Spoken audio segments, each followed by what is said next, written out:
Olá, gente, hello! Hoje nós estamos aqui para mais uma aula do nosso curso de inglês básico. E essa aula é uma aula um pouco mais técnica, um pouco mais de decorar mesmo. Por quê? Porque nós iremos falar sobre os plurais.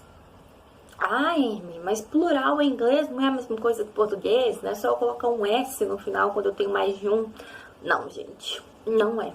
O plural em inglês, ele possui regras, porque certas palavras terminam com S, já terminam com S, assim como no português, pode terminar com SH, pode terminar com SS, pode terminar com Z, pode terminar com X, ou então Y.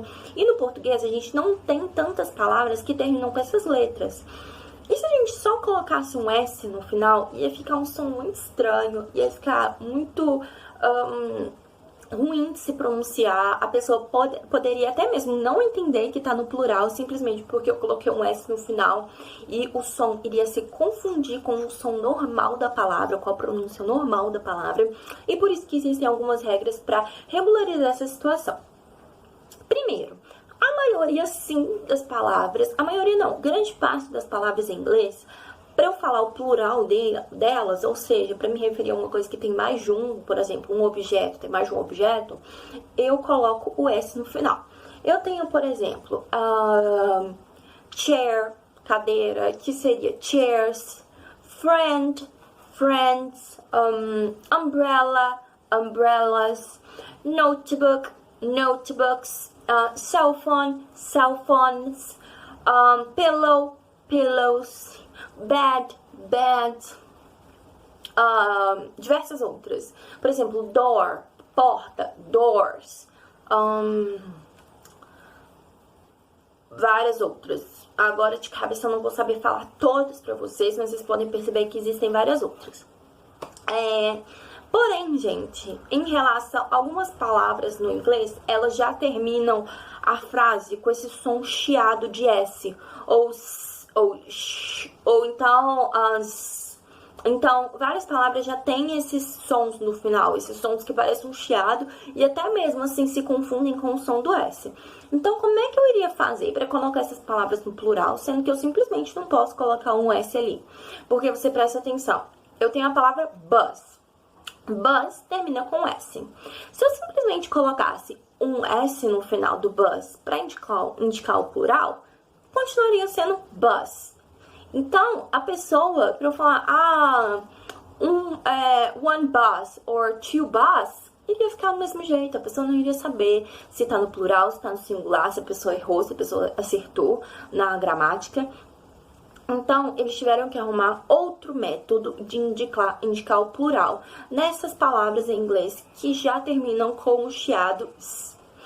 Então, geralmente, quando a palavra termina com S, SS, SH, X e Z, que são sons que fazem esse chiado no final, elas possuem no plural o ES no final. Dando um exemplo do bus, novamente. Bus, B-U-S, no final ficaria buses, que eu iria colocar o ES no final. Class, que termina com dois S's, classes. Brush, que termina com S-H, brushes. Então, todas as palavras que tiverem essa terminação dessas letras que eu mencionei, S, SS, SH, X, Z, irão ter a terminação do ES no final. Em relação também no inglês, eu tenho muitas palavras que terminam com Y. Por exemplo, body, candy, city, country, family. Então, tem várias palavras no inglês que vão terminar com Y no final.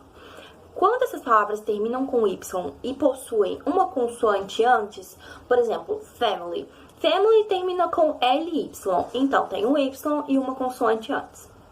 No caso das palavras que são nessa terminação Y e uma consoante anterior ao Y, eu irei eliminar o Y, a gente tira o Y e coloca o I, E e o S.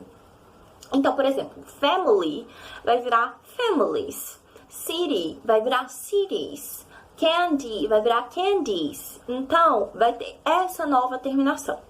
É muito importante lembrar disso, gente. Então, vamos lá. Palavras terminadas em consoante Y, tira o Y, fica I-E-S. A gente coloca no lugar do Y, o I, o E e o S, para colocar a palavra no plural. Agora, a gente vai falar sobre outra terminação das palavras em inglês, que são as palavras terminadas em F ou FE. Por exemplo, wife, leaf, knife, life, shelf. Então, são palavras que terminam com esse som. Shelf, wife. Então, essas palavras que terminam com F ou FE, elas também terão uma pequena mudada. A gente vai tirar o F ou FE e nós vamos colocar o V, o E e o S. Então, wife vai virar wives. Life vai virar lives. Live vai virar lives. Knife vai virar knives. Então, tem essa diferença também. Essas palavras vão ter essa mudada. Então, terminou em F ou em EF, a gente tira essas duas letras e coloca o V, o...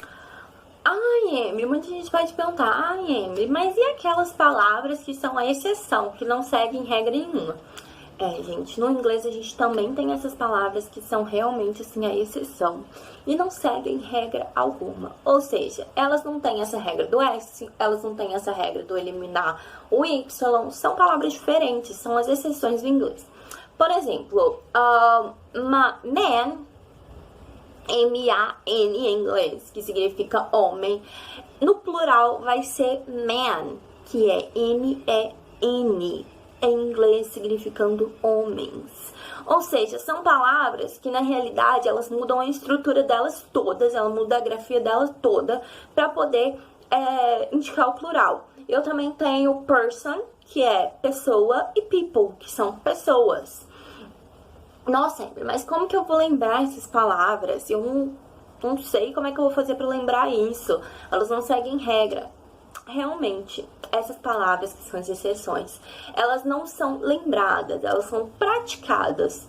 Ou seja, você vai ter que praticar muito o seu reading, a sua conversation, para ir se deparando com essas palavras e entendendo como elas funcionam, como que vai ser a questão do plural delas. Por exemplo, foot para pé, feet para pés, tooth para dente, teeth para dentes.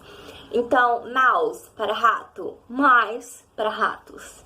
Então, existem certas palavras assim que não é realmente uma regra, mas que você vai ter que lembrar no famoso decoreba, gente. Então, eu irei colocar algumas delas aqui pelos próximos segundos para que vocês possam ver. E também é muito importante que vocês consigam praticar o speaking delas. Então, é só repetir comigo assim que eu falar. E é isso, galera. Bora lá fazer essa repetição e essa prática.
E, gente, então é isso. Essa foi a aula de hoje. Eu espero que vocês tenham gostado de aprender um pouco mais sobre os plurals em inglês.